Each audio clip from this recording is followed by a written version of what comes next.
Olá, bom dia. Obrigado pela sua companhia neste começo de semana. E a gente começa o Noticidade Manhã com as informações do trânsito na região.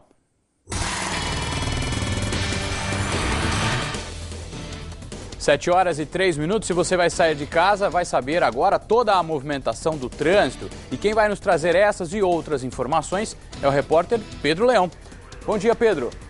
Bom dia, Fernando. Bom dia a todos que acompanham o Noticidade Manhã. O trânsito é tranquilo nas principais ruas e avenidas de Sorocaba. Eu estou aqui no Centro de Controle Operacional da Urbis e nós temos imagens agora da Avenida Dom Aguirre, que tem o trânsito carregado nos dois sentidos, tanto quem vai para Castelinho quanto no sentido contrário, quem vai em direção ao Campolim e a Raposo Tavares. Falando na Raposo Tavares, quem segue pelas rodovias, pelo sistema Anhanguera, Bandeirantes e pela Castelo Branco, enfrenta tráfego intenso na chegada à capital devido ao excesso de veículos, o que é comum para o horário. E o motorista que trafega pela Raposo Tavares entre Araçoiaba da Serra e Capela do Alto tem uma boa notícia: as obras de duplicação foram concluídas. De acordo com a concessionária que administra a rodovia, o trecho entre os quilômetros 120 e 130 foram construídos 2 novos acessos. Ainda segundo a concessionária, as obras do segundo lote entre Capela do Alto e Itapetininga têm previsão para a conclusão em junho de 2014. E agora, sobre acidentes, um corpo foi encontrado no quilômetro 102 da rodovia Raposo Tavares, em Sorocaba. De acordo com a polícia rodoviária, um caminhão teria atropelado o homem e o caminhoneiro não parou para socorrer. A vítima estava sem documentos e, por isso, não foi identificada. O corpo foi levado para o IML. Outro atropelamento fatal aconteceu no quilômetro 26 da rodovia dos Bandeirantes nesta madrugada. Um homem foi atropelado também por um caminhão e morreu no local. Neste caso, o caminhoneiro também não parou para prestar socorro. Fernando. Tá ok, Pedro. Obrigado pelas informações, pelas câmeras de monitoramento da Urbis aí nas imagens do João Neto. Por enquanto, a gente pode perceber que o motorista enfrenta um tráfego mais intenso, Pedro, até pelas imagens. Aí, se o João Neto puder aproximar aí na Dom Aguirre, nas imagens que mostram a Dom Aguirre aí, João Neto, é onde o motorista enfrenta esse trânsito mais, digamos assim, um pouco mais movimentado aqui, ó, nas imagens. O trânsito para quem segue para o centro de Sorocaba é mais movimentado neste momento. Daqui a pouco a gente volta, tá, Pedro, com outras informações aí. Obrigado a você e ao João Neto. Tá certo. E um homem de 81 anos morreu atropelado, depois de ser atropelado, por uma caminhonete na calçada da casa dele em São Roque. Segundo o Corpo de Bombeiros, o acidente foi no bairro Santa Rosália.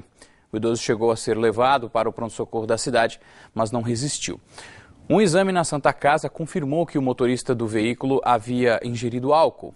O suspeito permanece na delegacia e deve responder por homicídio doloso e embriaguez ao volante.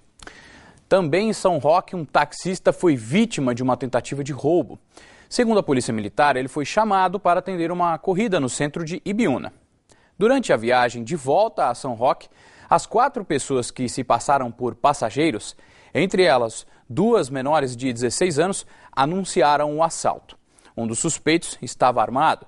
O taxista de 50 anos foi mantido refém por aproximadamente 1 hora e foi ferido com coronhadas na cabeça. Já em São Roque, no bairro Canguera, o taxista conseguiu dar um sinal de farol a uma viatura da PM. Durante a abordagem da polícia, o bandido disparou contra a viatura e tentou fugir, mas foi detido. Todos foram levados à delegacia. O homem foi encaminhado ao CDP de Sorocaba, a mulher à cadeia de Votorantim e as 2 menores à Fundação Casa de Sorocaba. E o São Roque Notícias desta segunda-feira, dia 26 de agosto, traz o seguinte destaque. Dona de casa da cidade foi vítima de um estelionatário que aplicou um golpe via telefone e fez com que ela transferisse R$ 1.500. A estratégia utilizada para conseguir o dinheiro da vítima, de 54 anos, foi a do falso sequestro, com o suposto envolvimento de uma filha dela. A pedido do golpista, a dona de casa seguiu até uma lotérica e lá foi obrigada a fazer a transferência da quantia. O caso foi registrado como estelionato, artigo 171, na delegacia de São Roque. E durante o fim de semana foram registrados vários focos de incêndio na região de Sorocaba, 3 de grande proporção.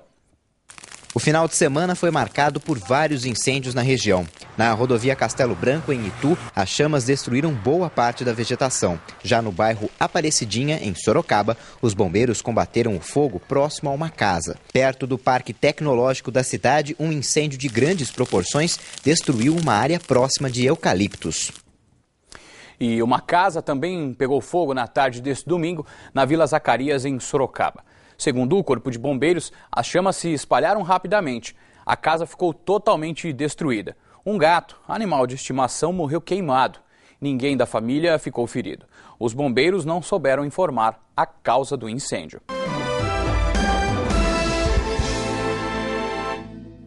7h11, um morador de rua foi preso por suspeita de tentativa de estupro no fim de semana na rodovia Prefeito Quintino de Lima, no bairro Canguera, em São Roque. Segundo a polícia, o homem teria tentado agarrar uma mulher que estava em um ponto de ônibus. O motorista de um carro que passava pelo local percebeu e parou para socorrer a vítima. O suspeito fugiu, mas foi detido pela PM. O homem foi encaminhado à cadeia de Pilar do Sul. Uma agência bancária no centro de Boituva foi alvo de bandidos neste domingo. Segundo a Polícia Militar, os bandidos arrombaram a porta que dá acesso aos caixas eletrônicos com uma chave codificada. Os suspeitos levaram aproximadamente R$54 mil de um dos caixas. A polícia ainda não sabe quantas pessoas participaram da ação. Imagens de monitoramento do banco devem ser analisadas pela polícia e, por enquanto, ninguém foi preso. Professores de capoeira realizaram neste fim de semana uma manifestação para protestar contra o fim das aulas que eram ministradas nas unidades da Oficina do Saber em Sorocaba. Roda de música, ginga e de discursos. Essas foram as formas que professores e alunos de capoeira escolheram para protestar no centro da cidade.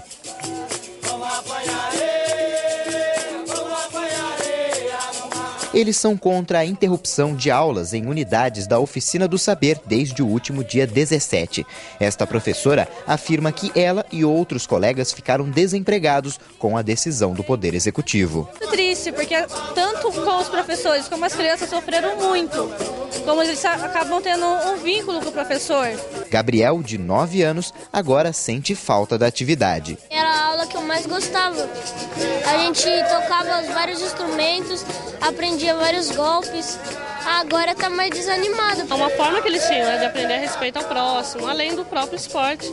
É uma coisa que a gente vê que tem muita necessidade na cidade, né? As aulas dessa mistura de dança e luta eram dadas em 19 unidades de ensino fora do período escolar e atendiam 5 mil alunos. Nós um comunicado, a partir de segunda-feira não haverá mais aula de capoeira e nada mais. A Secretaria de Educação informa que o encerramento de algumas oficinas se deve à reformulação da Oficina do Saber. Ainda de acordo com a SEDU, o novo esquema prevê a implementação de uma grade que privilegia outras áreas como artes visuais, música e teatro, além da prática de outras atividades esportivas. E durante o fim de semana também, os papais e mamães levaram os filhos menores de 5 anos de idade para atualizar a caderneta de vacinação. Mesmo com a proteção do pai, Lucas, de 2 anos, ficou assustado com a injeção. Só um pouquinho, tá acabando. Depois ele ficou mais calmo. A gente, quando era criança, né, tinha um pouco de medo de agulha, né? Então ele meio assustado aí. Pois é, essa é uma importante proteção. Na verdade, são várias. Com a criançada no colo da mãe ou do pai, pela seringa ou pela gotinha, vem a defesa contra várias doenças. A gente oferece vacina contra 15 doenças, como poliomielite, tuberculose, meningite por pneumococo ou por meningococo, difteria, coqueluche, tétano, sarampo, cachumba, rubéola e outras. A campanha segue até a próxima sexta-feira e é voltada para crianças de até 5 anos de idade. A meta da ação conjunta entre Ministério da Saúde e secretarias municipais e estaduais é imunizar as crianças que não estão com a caderneta de vacinação em dia. Uma delas era o Samuel, esse aí cheio de estilo, que agora está com as vacinas em ordem. O mutirão também atende às imunizações de rotina. A expectativa é de que sejam vacinadas na cidade 39 mil crianças. A campanha é realizada aplicada em 31 unidades básicas de saúde em Sorocaba, 13 em Votorantim, 9 em São Roque, 34 em Jundiaí e 16 em Itapetininga. Em todos os casos, as imunizações são no horário normal de funcionamento de cada unidade. A vacina é coisa importante, né, para a criança, e a dele estava, no caso, já atrasada, entrou para a escolinha, aí tem que estar em dias, né, a vacinação. Porque é importante, né? Para a criança estar em dia com a vacina, para a doença e outros casos, né? E olha que interessante, enquanto uns choram de medo da picada, tem gente que ri. É o caso da pequena Júlia. Tava preocupada que ia tomar vacina? Tava. E agora? Agora eu não tô mais. Foi levado ao IML de Sorocaba o feto de aproximadamente 8 meses encontrado nos fundos de uma chácara do bairro do Colégio, em Ibiúna. De acordo com a polícia, o bebê do sexo masculino, que media mais de 52 centímetros, apresentava traumas na cabeça. Até agora, a mãe da criança não foi identificada. Da nossa região, a gente faz uma conexão com a capital direto da redação do SBT Manhã para saber as notícias que começam a repercutir neste início de semana, apresentadas por Patrícia Rocha. 5 integrantes de uma quadrilha acusada de roubar joalherias em shoppings de São Paulo foram presos. Larice Neves. O bando utilizava mulheres e armas de grosso calibre nas ações. As prisões aconteceram durante o mês de agosto. O líder da quadrilha foi identificado como Ademir de Almeida, de 39 anos. Outros 4 integrantes do bando também foram presos, entre eles uma adolescente de 16 anos. Uma outra mulher também foi identificada, mas está foragida. O grupo teria participado de pelo menos 3 ataques a joalherias aqui em São Paulo. O último no dia 29 de julho, no shopping Ibirapuera. O grupo teria levado 2 sacolas cheias de joias.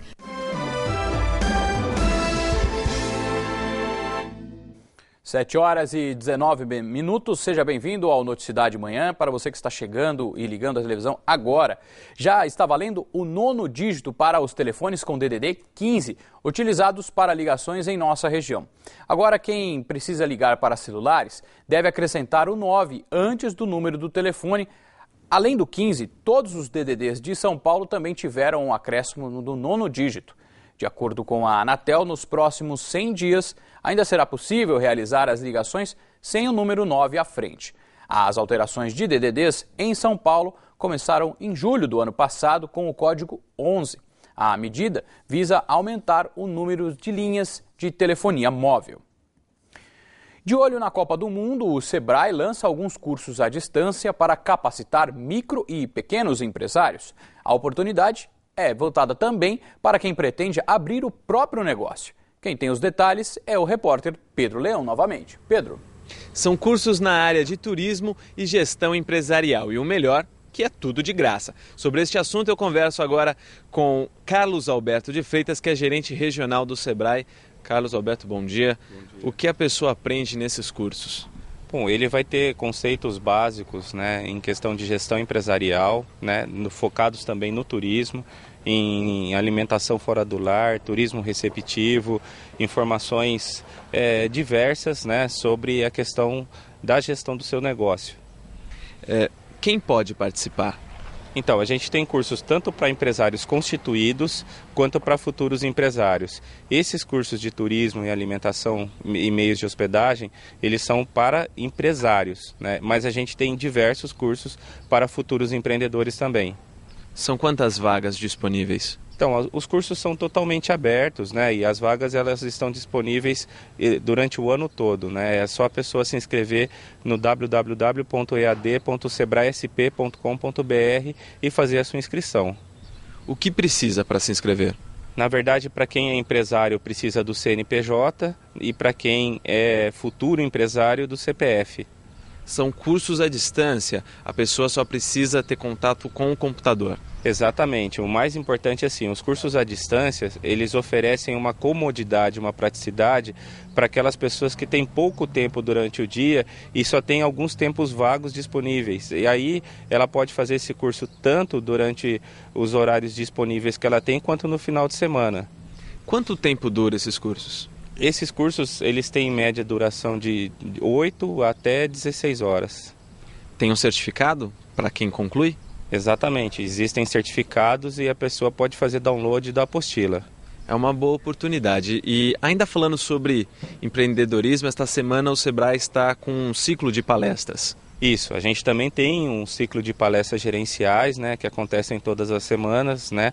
Agora no dia 27 a gente tem uma palestra específica para o empreendedor individual e no dia 28 às 10 da manhã uma palestra planejando a abertura da sua empresa, que é uma palestra para quem quer abrir o seu negócio e está precisando de maiores informações para sustentar o seu plano frente aí à realidade do mercado. É tudo de graça? Tudo gratuito, pode ir lá que é tudo gratuito. Ok, muito obrigado pelas informações. Para saber mais sobre as palestras ou os cursos de longa distância, basta ligar no 0800 570 0800. Eu vou repetir, 0800 570 0800. Fernando. Tá ok, Pedro, obrigado.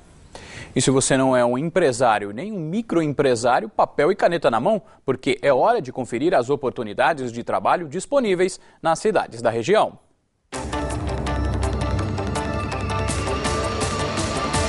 O Pátio de Salto está com vagas em aberto para ajudante de carga e descarga, operador de empilhadeira, porteiro e mecânico. Os interessados devem ir na rua José Revel, número 270.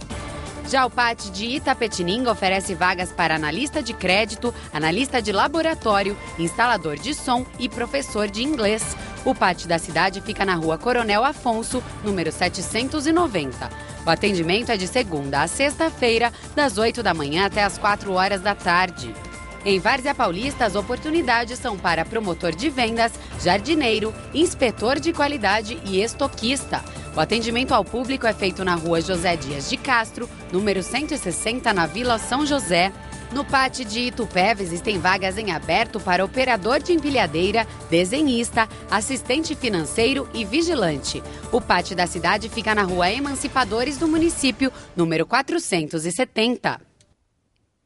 Agora são 7 horas e 24 minutos. É difícil encontrar quem não goste de um animal de estimação, não é verdade? E para ser um veterinário é muito mais do que o simples gostar. É saber tratar com carinho e atenção aqueles bichos que, de vez em quando, também precisam de cuidados com a saúde. Não basta gostar, ter paciência ou jeito. A profissão exige principalmente conhecimento para prevenir doenças. A questão de gostar de animais faz parte, né? Mas tem a parte de você enfrentar um animal bem doentinho, como proceder com esse tratamento, que daí a gente tem que ser um pouco mais firme nessas atitudes. A gente sempre tem que aprender primeiro o organismo saudável para depois a gente conseguir identificar as patologias específicas. Patrícia se dedica aos animais desde a formação, após 5 anos de muito estudo na universidade. Os animais são domesticados, né? Cães, gatos, aves, tartaruga, coelho, que hoje em dia todos esses bichinhos estão sendo domesticados também. Ser veterinário significa poder atuar em diversos segmentos dentro da área. Nossa profissão ela é bastante ampla. Além de cuidar dos animais doentes, a gente tem como prevenir as doenças que possam acontecer quanto a eles, quanto aos seres humanos. A demanda pelo profissional é cada vez maior. Segundo o Sindicato dos Médicos Veterinários do Estado de São Paulo, por 6 horas trabalhadas, o salário inicial é de R$ 3.732. Infelizmente, a nossa profissão não é tão bem remunerada como os médicos, né? Mas trabalha 24 horas, a gente faz plantões noturnos, cirurgia a hora que precisar. Então, a rotina nossa é como se fosse do médico, mas a remuneração, realmente, o médico é muito melhor remunerado que o médico veterinário. A cura do animal e a satisfação do dono são a melhor recompensa do trabalho. A gente sempre luta para que o animal esteja sempre melhor para satisfazer tanto ele quanto o proprietário. Esse retorno é bastante satisfatório, sim. Tá certo. E por falar em animais, foi realizada ontem em Sorocaba a 2ª edição do Domingo Animal. Donos de cães e gatos puderam acompanhar demonstrações de adestradores e reuniões de cachorros da raça Golden Retriever. Também participaram lojas de produtos para bichos de estimação e foi realizada uma campanha de vacinação contra a raiva e de inscrição para cursos de tosa de animais. O encontro gratuito é realizado no último domingo de cada mês no shopping, que fica na Avenida Itavuvu, número 2182, na zona norte de Sorocaba. O idealizador é o biólogo Sérgio Rangel, que esteve no encontro acompanhado da jiboia Mário. Aqui a Zona Norte é uma região com uma população muito grande. E quase todas essas pessoas que moram aqui têm pelo menos um cão, um gato ou um passarinho. Então a gente falou, poxa, tem uma densidade de pets muito grande, então por que não fazer um evento desse e privilegiar essa região da cidade? E eu estou aqui com o Mário, que é minha jiboia, para explicar para as pessoas que na natureza não tem vilão. Se tem algum vilão, eu acho que é o ser humano. Cobra é um bicho bacana, útil e que tem que ser preservado. Tá certo. A semana começa com o tempo nublado e não há previsão de chuva. A gente tem imagens ao vivo de Sorocaba, olha só onde o tempo está fechado hoje. E as temperaturas na cidade variam entre 14 e 25 graus. Confira como fica o tempo em outras cidades da região.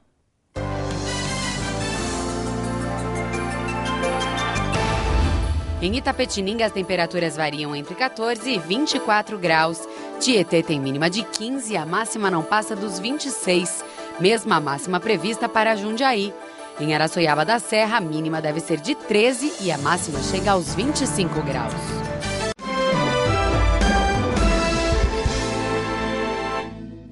Esporte, no sábado, a Liga Sorocabana de Basquete perdeu para o Palmeiras por 84-76 pela 8ª rodada do turno da fase inicial do Campeonato Paulista. Com a derrota fora de casa, a LSB permanece na 8ª colocação com 11 pontos. O time volta à quadra na próxima quinta-feira, no Ginásio Municipal em Sorocaba, quando enfrenta o Pinheiros, às 8 da noite. Futebol pelo Grupo 3 da Copa Paulista, depois de 7 jogos, o Paulista de Jundiaí, enfim, conseguiu a primeira vitória. Os 3 pontos em casa foram conquistados depois dos 2-0 em cima do líder Ituano. No Campeonato Brasileiro, quem também mostrou reação foi o São Paulo. Depois de 12 jogos sem vencer, a equipe do Morumbi venceu o Fluminense em casa. Já o Corinthians empatou com o Vasco no Mané Garrincha, em Brasília. Veja os gols. O Corinthians saiu na frente do Vasco em Brasília com este gol de Guerreiro. André empatou para o Vasco. A nota negativa do jogo foi a briga entre os torcedores das duas equipes dentro do estádio Mané Garrincha. No sábado, também no Mané Garrincha, o Grêmio venceu o Flamengo. De falta, Pará fez o único gol do jogo. O Santos ganhou do Vitória. O garoto Gabriel marcou o primeiro. Cícero fechou o placar, 2-0. O Cruzeiro foi a Campinas, bateu a Ponte Preta com gols de Dedé e Borges e permanece na liderança do campeonato. Suellington fez o primeiro do Criciúma contra o Coritiba. De bicicleta, Fabinho ampliou. Este vale replay. Júlio César descontou para o Coritiba. Final 2-1 Criciúma. Em Salvador, o Bahia ganhou do Lanterna Náutico. De fora da área, Elber fez um bonito gol. Fernandão fechou o placar, 2-0 Bahia. O Atlético Mineiro recebeu a Portuguesa, que saiu na frente com o gol de Bruno Henrique. Diego Tardelli e Dátalo fizeram os gols da virada. Atlético 2, Portuguesa 1. Jogo emocionante em Novo Hamburgo, no Rio Grande do Sul. O Internacional recebeu o Goiás e saiu na frente com D'Alessandro. O Goiás empatou com Renan Oliveira. William Matheus colocou o Goiás na frente. O gordinho Walter levantou e Ramon marcou o terceiro. O Inter pressionou e chegou ao empate com gols de Juan e Leandro Damião. Final 3-3. O Atlético Paranaense não tomou conhecimento da boa fase do Botafogo. Jogando em casa, venceu por 2-0, com 2 gols de Ederson. Com o Morumbi lotado, o São Paulo venceu depois de 12 jogos. A vítima foi o Fluminense. Ganso deu um belo passe para o Luiz Fabiano, que marcou o primeiro. Reinaldo ampliou. No finalzinho, Eduardo descontou para o tricolor carioca. São Paulo aliviado, 2, Fluminense 1. O Noticidade Manhã fica por aqui. Outras notícias da região você acompanha à 1 da tarde no Manchetes Noticidade com Nolan Robertos. E a gente encerra esta edição com imagens ao vivo de Sorocaba. Um ótimo começo de semana para você e a sua família. Saúde e sucesso!